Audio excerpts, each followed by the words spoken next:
তো রেডিট মার্কেটিংয়ের জন্য আমি মোটামুটি একটা আউটলাইন বানিয়ে ফেলেছি, যেটা যেটা প্রত্যেকের শেখার দরকার বা করা দরকার। তার ভিতর হচ্ছে কীভাবে মাল্টিপল, ফার্স্টে যেটা আসছে কীভাবে মাল্টিপল ক্রোম প্রোফাইল বানানো যায়।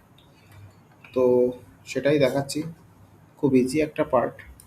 তো এখানে তুমি যে কোনো একটা ক্রোম প্রোফাইলে যাবে, যাওয়ার পর এখানে যে প্রোফাইল ফটো আছে রাইট সাইডে কর্নারে টপে, এখানে ক্লিক করবে। এখানে ক্লিক করার পর দেখতে পাবে এখানে অ্যাড ক্রোম প্রোফাইল একটা জায়গা আছে। অ্যাড ক্রোম প্রোফাইলে ক্লিক করবে।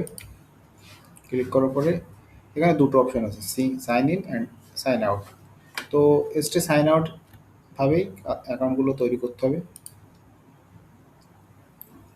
এখানে একটা নাম দিতে হবে, যে কোনো র্যান্ডম নাম তুমি দিয়ে এগোতে পারো।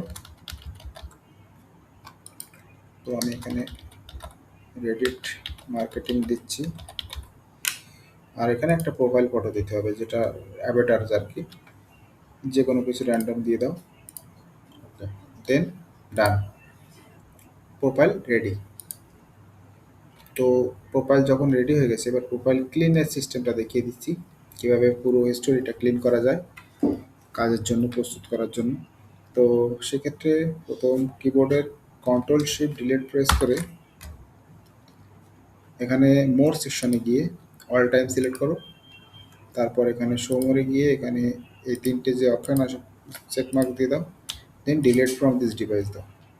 এটা একটা স্টেপ গেল, first step. Second step autofill and পাসওয়ার্ডে এখানে গিয়ে গুগল পাসওয়ার্ড ম্যানেজারে চলে যাও।